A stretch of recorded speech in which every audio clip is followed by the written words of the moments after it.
So with AI and automation and tech and everything moving just so much faster than ever, had a very interesting conversation yesterday about this as well.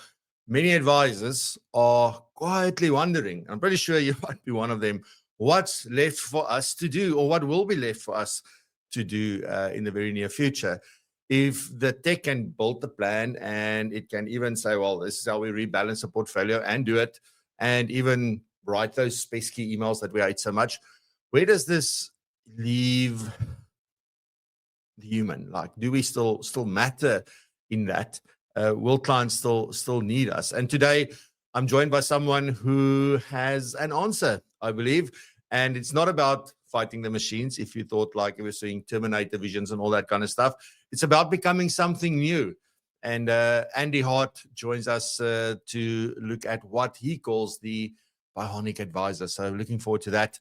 A professional who blends the human skill smart tech rather, and to deliver advice that's personal, that's powerful, and impossible to replicate. So it's an exciting episode. We've never spoken about something like this in particular before. So get ready for this conversation. It might just be the thing that helps you change the way you think about your value, your tools, and your future as a financial advisor. Welcome to PROpulsion, the weekly show for financial planners and advisors who want to build better, more successful businesses. I'm your host, Francois, and every week we dive into the practical strategies that matter, from growing your client base and improving your services to developing yourself and your team. Whether you're running your own practice or you're part of a larger firm, you are guaranteed to find actionable insights to help your business thrive. So with that, welcome, and let's get into today's episode.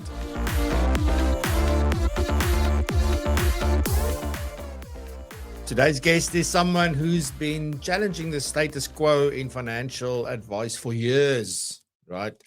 Andy Hart is a practicing financial planner. He's the founder of Maven Advisor in the UK and the creator of Humans Under Management. If you haven't been there, you are missing out. Trust me, I managed to go there for the first time last year and I'm back this year. So it's a global conference series. It happens all over the world, focused on behavioral financial advice. So you don't want to miss that. He's also the voice behind the Maven Money podcast, where he shares honest, no fluff insights about money, mindset, and the future of advice. And Andy's mission is simple, but freaking hell is it powerful. It's to help people behave their way to wealth and not misbehave their way to poverty. He's known for calling things as they are, as you'll probably experience today, asking better questions and helping advisors shift from managing money to managing people. And on that note, Andy Hart, warm welcome to the show. Wow, thank you very much. A very impressive setup you've got here. I'm certainly going to not beat Quivis's view. So yeah, you've got me inside. But for the first time, I think it's warmer in London than it is in SA. So yeah, I'm ready to go, my friend. Thank you very much for the warm intro. Good stuff. Andy, let's just jump off with this whole thing about behaving your way to wealth and not misbehaving your way to poverty. What led you to realize that human behavior is the real driver of financial outcomes? I mean, many people have started to talk about this, but you've been talking about this for a long time. So what is the thing that led to that? Yeah, sure. So a lot of us come into this business of financial advice. We think we're looking after investments. So we focus all of our energy on pots of money and asset allocations and portfolios. And that goes on for a while. And then we run into these things called the humans. And then we run into lots of challenges. We're looking after people. They want to blow up their plans. They want to do things that sort of doesn't make sense. And after a while, you realize all of your problems are coming from the humans that own the pots of money and not the pots of money themselves. Like investment management is relatively easy once you get your head around it. So I think all financial advisors just need to come to a bit of a realization that they're looking after the owners of the money and not the pots of money. And I think that probably happens about sort of 10 years into your career as a financial advisor. For the first 10 years, you focus all on the money, all on the the intangible things that we look after and manage, and then the challenges you're going to come across are created by the human clients that you have. Let me just share a very brief story to show the challenge with humans. So this story is entitled meat or veg. So I was invited to a conference last year in Liverpool. And the week before the conference, the organisers sent me an email and said, "Andy, you're coming to our conference next week. We're just doing a bit of getting our house in order. We just want to know what food you want for lunch. So here's two links. One link says meat, one link that says veg. And in the cold light of day, us humans, when asked a question about the future, we often try and sort of veer on the side of doing something good in the future, let's say. But I know this game well, and I'm a conference organizer, so I didn't want to trip them up. So I obviously hit the meat option. What happened on the day is everyone turned up to Liverpool, planes, trains, automobiles, everything was late, everything was annoyed, everyone was annoyed, pissed off, hot and bothered. Lunchtime came around, and then everyone was starving, and they had meat boxes and veg boxes. And basically what happened is a week before, the organisers probably got an 80% response rate that people wanted the vegetarian option. On the day, the humans were like, bugger that, who cares what I decided last week? I'm starving, I want to eat the meat. So basically what happened is the meat boxes were completely obliterated, the veg boxes were building up, and everyone was getting more and more frustrated that they couldn't have the food that they wanted. So this is an example of the organisers thinking they were doing the right thing and asking people, asking the current self what their future self would want to do. But they shouldn't have done that. They should have just assumed that most people would want to eat meat on the day, 80-20, and then everyone would have been happy. So, it turns out that humans are great, answering questions about their future. It turns out they're not very accurate. We know that humans are not rational. Kahneman has sort of won a Nobel Prize for that, which is quite interesting at the time. Who'd have thought it that humans are not rational? So that's our constant challenge. We look after humans, we don't look after financial robots. And when it comes to money, it's the final screws to be tightened when it comes to, being a sort of rational human as such. So, yeah, that's the challenge. We look after humans and not financial robots. There's something I want to jump into just a little bit more. You said about 10 years in, you sort of get to this point, like, okay, there's more to this than just managing the money and looking at the products, et cetera. Why is it that I can ask this question in two different ways. So I'm now at that point, like, I don't know if it's a meat or a veg question now, but why do I always want to ask, let me ask both sides of the question. So why do it feels to me like I've been around now for 30 years, that some people just get stuck. They're in that 10-year loop forever. They never get out of it. They stay there. They don't go, and they also don't listen to things like what we are talking about today. They avoid those things. Is there a reason for that? What needs to happen for them to say, oh, there's got to be a better way. There's got to be another way. There's got to be something. Like, any thoughts about that? And, how much does their own psychology play into their view of the world and getting stuck in how they used to do things? Well, I think once you have experienced real life clients doing various things that the textbooks say that they're not going to do, after the second, third, fourth, occasion of that, then surely the financial advisor thinks there's more to this. I'm very fortunate. I'm quite interested and inquisitive, as most, good financial advisors are. We're very lucky. We are paid to be in the business of personal development. I say to my clients, I read all the books so you don't have to. I read all the books about psychology, philosophy, marketing, business. And I take a little bit from everything, and then I hopefully become a better financial advisor. So one of our key roles is, personal development. It could be argued whatever profession you're in, one of your roles is personal development, but it seems to be financial advisors are a lot more open to that. So it's only a matter of time that we, expose ourselves to more research, more literature.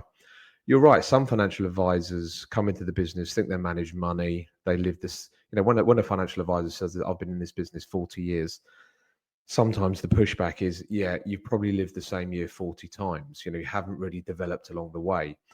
Some financial advisors retire, keep it simple, at 65, and they think they've done a great job by managing money. So there's this whole emerging movement where, yes, we want to be tech enabled. Great quote, AI doesn't have a heartbeat. That could be a whole debate in itself. So we do use tech. We want the tech is plumbing, basically the behind the scenes. We want it to be amazing. We want it to talk to each other, but still, the thing that I will never outsource, or I could argue could be never or won't ever be outsourced, is sitting with our clients, be it virtually, be it in person. Being their strategic thinking partner, their second opinion service, they're helping them with all the decisions. I think that the two key things for financial advisors, everything else I believe is admin and noise, the two key outcomes of great financial advice. The first thing is reducing financial anxiety. The second thing is promoting great financial behavior. I think everything else is a distraction.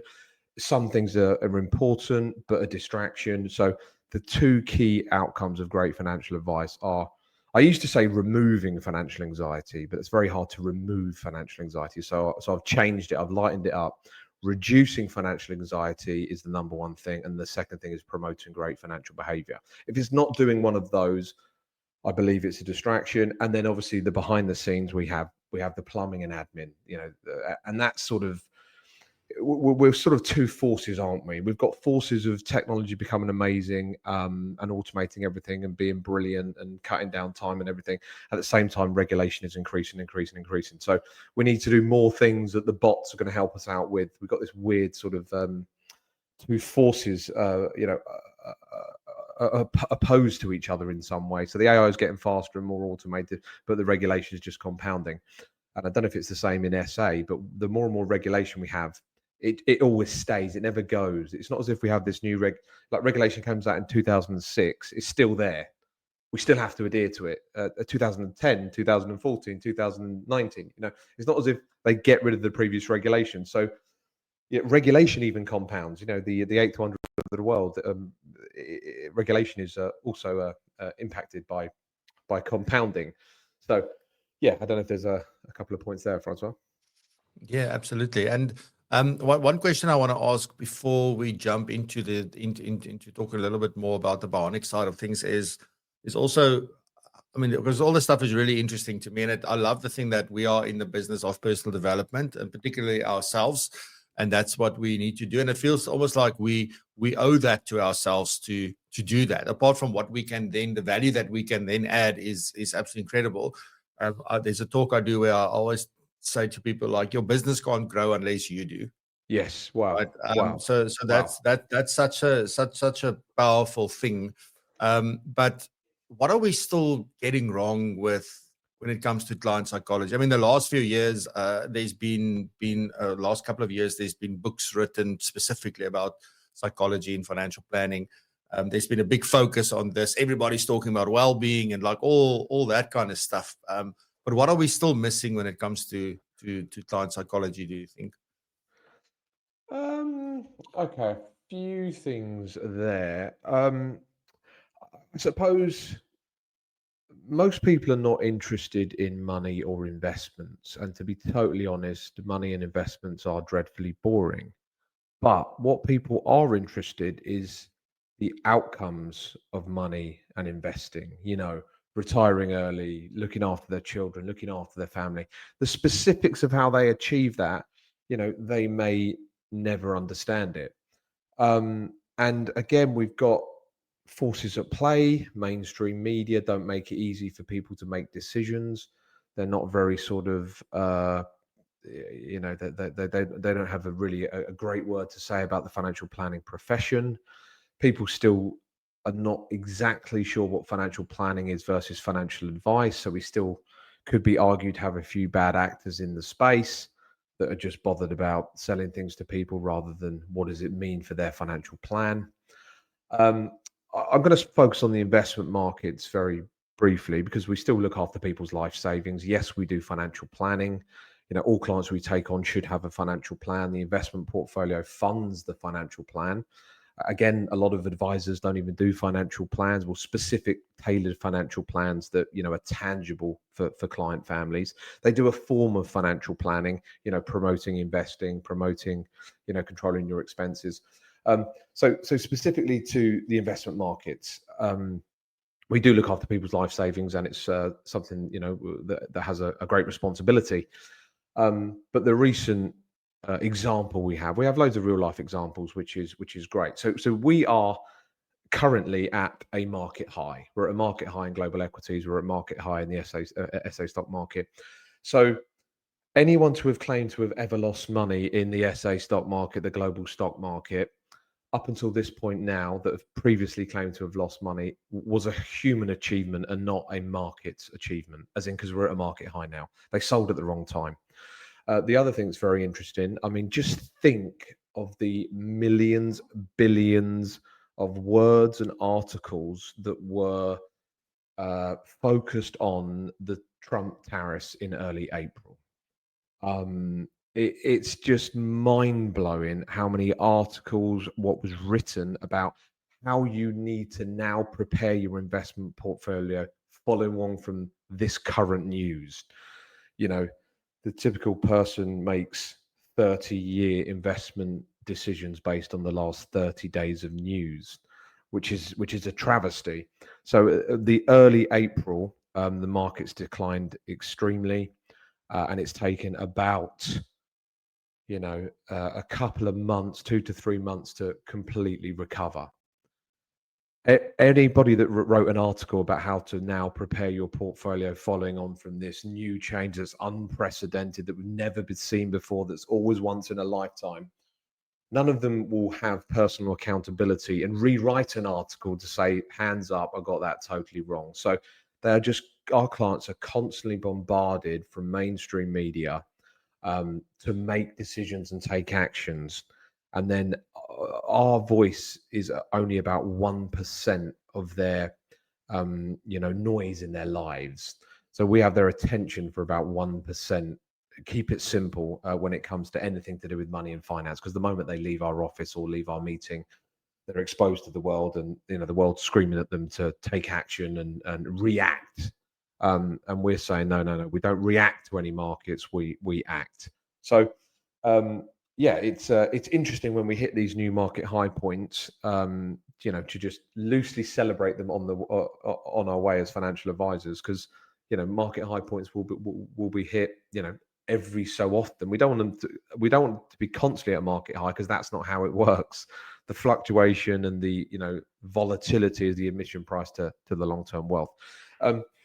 Another point to how I've got into this space, people have heard me talk before know that I'm a huge Nick Murray fan. So I probably got exposed to Nick Murray, who, if you don't know who he is he's an advisor to advisors in America. He's close to 80. He was 25 years as a financial advisor and about 35 years as training financial advisors. So I got exposed to his work very early on, and he's very, very strict about this. He basically puts down behavioural coaching. About 80% of the fee that we charge our clients could be attributed to our behavioural coaching. There is no point creating a perfect financial plan for a client that says, if you do this, you're going to be on track. Creating a perfect investment portfolio that's historically appropriate with the right amount of, you know, asset class allocation mix, or whatever you want to call it, predominantly global equities. And then the first sign of trouble, the client wants to blow both of them up.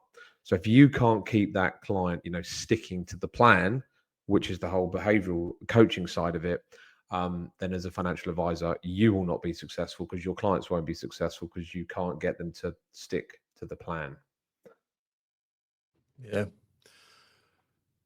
I think it's a very interesting world that we live in, and that this is such a nice segue, I think, to start talking about. You sort of coined the term, if I've got this correct, please correct me if I'm wrong, but I think you coined the term bionic advisor.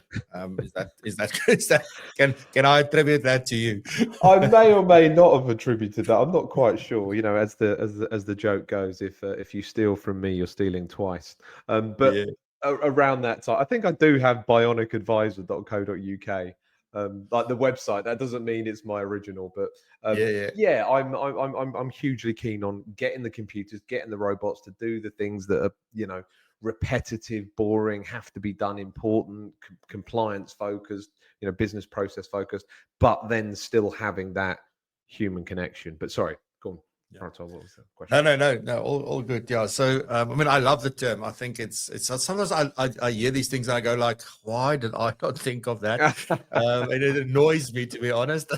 So it's really good. No, we can all have it. I don't know. I picked it up from somewhere. It's not a total. I mean, humans under management is a pretty original, but Bionic Yes. advisor is a bit out there.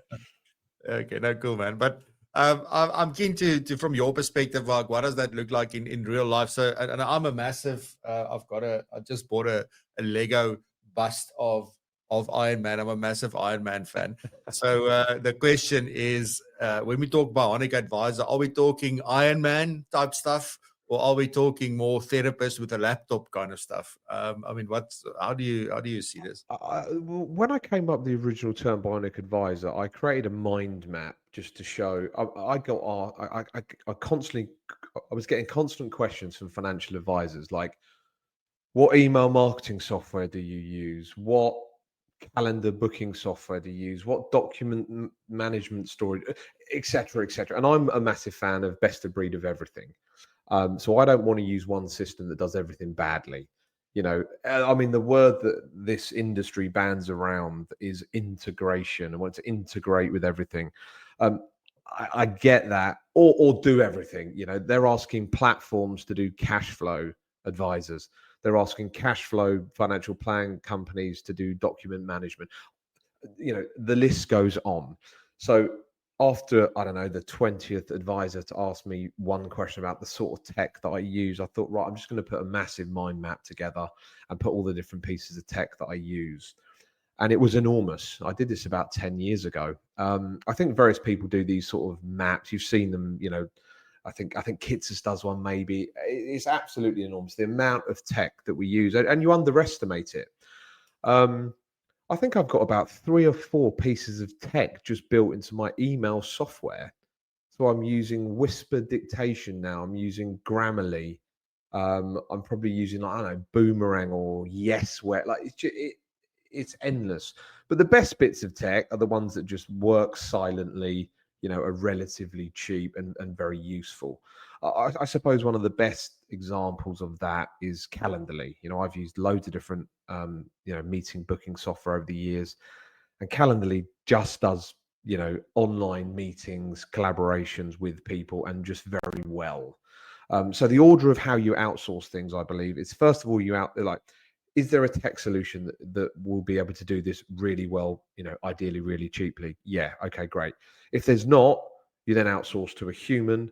And then if you can't outsource to a human because you need an office manager of your physical building, then obviously the third step, is you insource, is you employ someone. So no, the Bionic advisor is not me having sort of chips in my brain and, sort of getting assistance with how I speak to humans.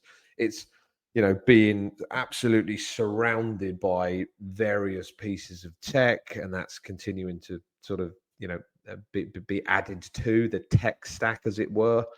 I think the tech stack's getting bigger, even though we're getting these sort of one platform solution AI tools.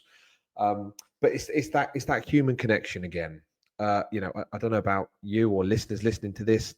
Yes, we have great tech, we have great AI, but my life, I feel just overwhelmed all the time. It's not as if superb, I'm using all of this tech and wow, I've got 4 hours free every day.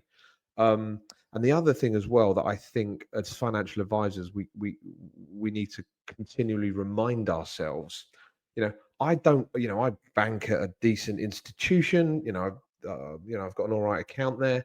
I don't really have any contact there. I've got a great doctors. I don't really know who my doctor is. It's always different people. So what I'm saying is my life is getting busier and busier and busier, and I don't really know anyone. I don't really have anyone on speed dial. Yes, I've got my friends and I've got my family, but our clients have us on speed dial. And when they call us, and when I see that name on my phone or email or whatever it is, I'm immediately in their world. They don't have to explain their situation again to the green team. They just say, Andy, and I say, yeah, that place there and this situation there. Okay, well, get that to me, when I want to try and deal with their problem as soon as possible.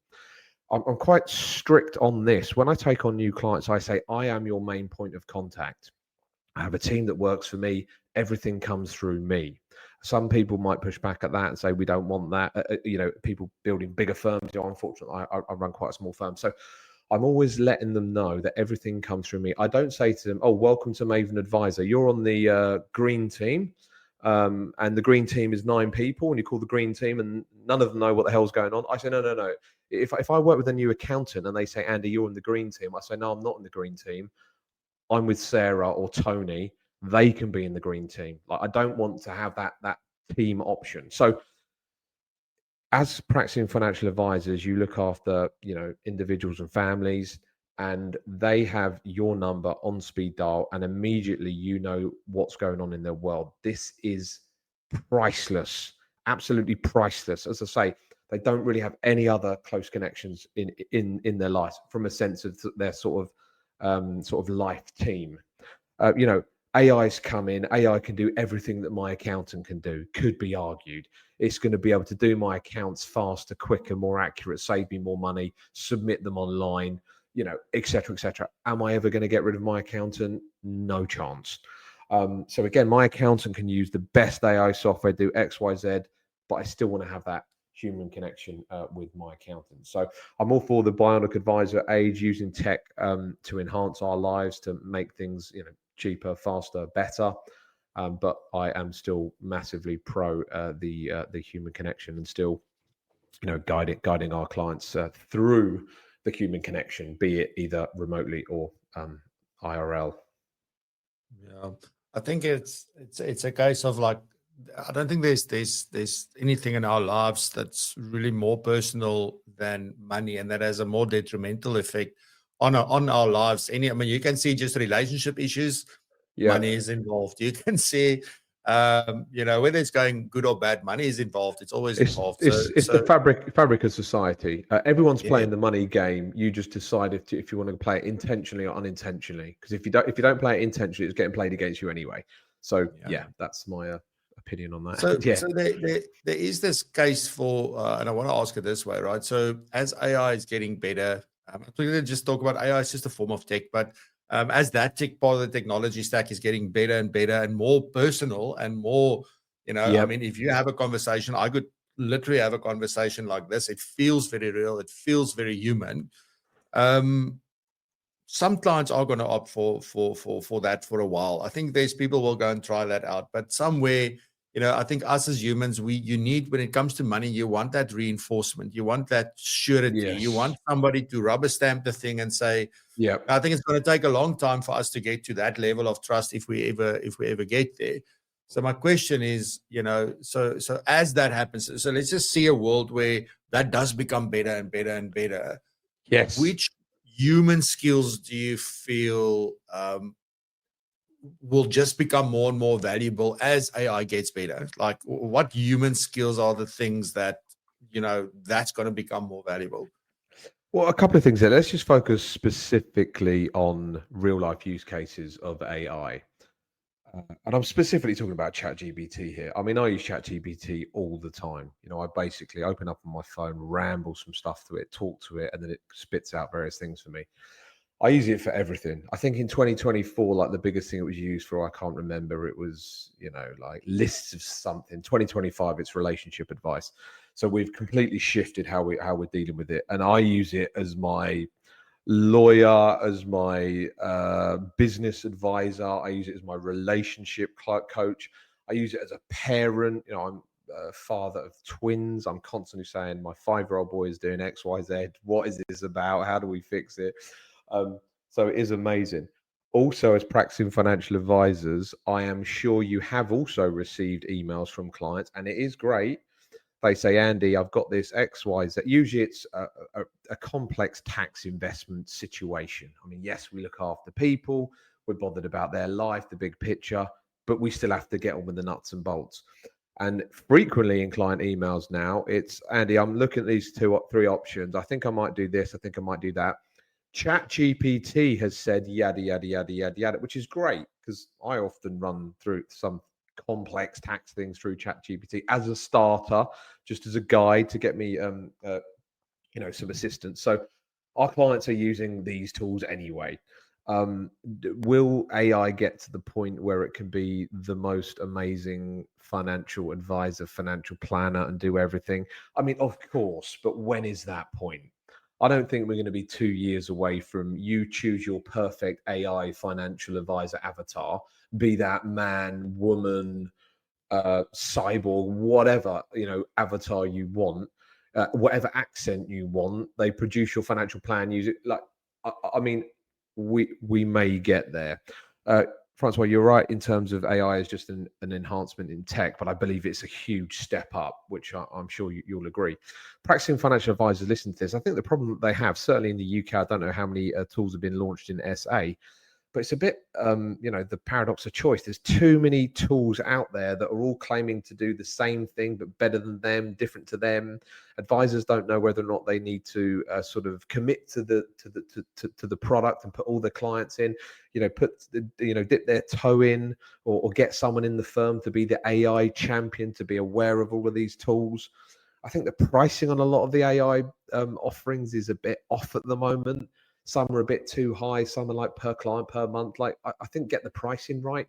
These tools need to be tested rather than paid for at the moment. Obviously, I understand things cost, but yeah, so there's lots and lots of moving parts here.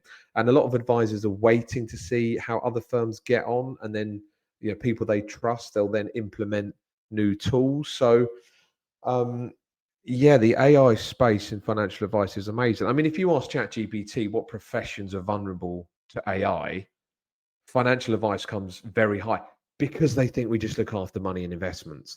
You can ask ChatGPT in the UK, what is the number one investment fund that I need to invest my family's life savings in for the next 30 years? And it will give you an answer that's pretty much correct. You do not need to be paying an expensive, bloated, old school financial advisor for that. So AI currently thinks that financial advice is just picking funds. Mainstream media think financial advice is just picking funds. So we do need to double down on the human side of it, the behavioral side of it. And it is things like, empathy, knowing the client situation inside out, giving the client permission. And at the moment, AI technically is not quite right, but it will fix that. So I'm not going to focus on, AI is wrong. Like, of course it is, but after a while, it's not going to be wrong. It's going to be the most amazing supercomputer on planet Earth. It's going to be way ahead of everything. You plug in the tax regulation of the UK, which is about 1 billion pages. It's going to chew it up for breakfast. So it will get better. It will get tighter. But then again, it's up to us how we use that. So, yeah, a few points there, my friend. No, it's brilliant. I think it is actually a good place for us to end off this part of the conversation.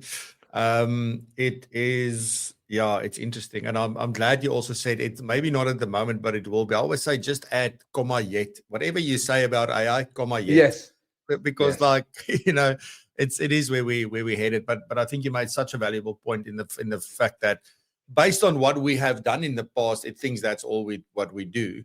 And that highlights for me that, this is the reason. If you ever wanted a wake-up call, that wake-up call is today. And if you're going to keep doing what you were doing when you started in this business in the 90s and the 2000s, you've never changed your ways, this is the time to realize that all that stuff will be done by AI and computers and all sorts of other things. So that's sort of the message that I'm taking away from this particularly. But also equally, Andy, what I'm gathering from what you're saying is that, this is a massive opportunity to really stand out and to show clients what you really do for them. And I think one other thing I want to end off with, just summarizing what we're talking about, is we have to educate clients all the time. We've got to show clients what are the things we're doing. We can't just do it and then think clients will notice. We also have a responsibility to teach them about what good financial planning looks like and what advice looks like, etc. And I don't think we do enough of that. We look to the professional bodies to do it and the industry bodies and those people, and it's our responsibility from my point of view. So Andy, I just want to say thank you very, very much for everything that you shared. It's a pity that we run out of time so bloody quickly. But thank you very much for that. I look forward to. We're going to continue this in the community now. But yeah, any final words? Thank you so much, everyone, for listening. Hopefully, it was a bit useful, and I hopefully see you guys around. Can I have a quick shout out for Humans Under Management South Africa? Of course. So we are running our 7th Humans Under Management South Africa in Cape Town. Go to humansundermanagement.com and check that out. And if anyone is listening who wants to come, who is a newbie that's not been there before, we've got a very brief promotion, 10% off tickets if you type the promotion code newbie. And that's it, really. So please do check out humansundermanagement.com. And if you're an advisor, pop your email address in. We've got a good monthly email that goes out to about 6,000 or 7,000 advisors around the world that are all into this space, and this sort of community is growing. So that's my pitch over. So thank you very much, my friend, and I'll see you inside Zoom. Yeah, fantastic. So thank you so much, Andy, and we'll see you. And you will be speaking next year, my friend. Very much looking forward to it. So I'll see you there in person, and we'll be discussing your talk. So thank you very much, mate. See you in September. Cool. Thanks, my friend. So I still have loads of questions I want to ask Andy. So if our members don't have questions for Andy, I sure do. So we're going to continue this conversation on the platform. But thank you very much for joining us. My guest next week is Carla dos Santos, the SEO coach. I'm looking forward to that conversation. It's quite an interesting thing. It's all about search engine optimization. So we're going to talk a little bit about my experience and sort of what we went through with updating our stuff and the impact that it has and why it's important, but also how does this play into AI? Because now we're starting to show up in AI searches and things like that. So why are these things? Why don't they just happen by themselves? Why do some people get exposure and others don't? So I'm looking forward to that conversation with Cara. Anyway, ladies and gents, thank you very much for joining us live today. For the members, we'll see you over in the community just now. And on that note, have a fantastic weekend. Stay safe, be blessed and prosper, and stay curious. Love you lots. Thanks for joining us on Propulsion. If you found value in today's episode, then there's plenty more where this came from. You can find all our previous episodes right here on the podcast, as well as on our YouTube channel. And talking about the YouTube channel, we go live every single Friday at 8 a.m.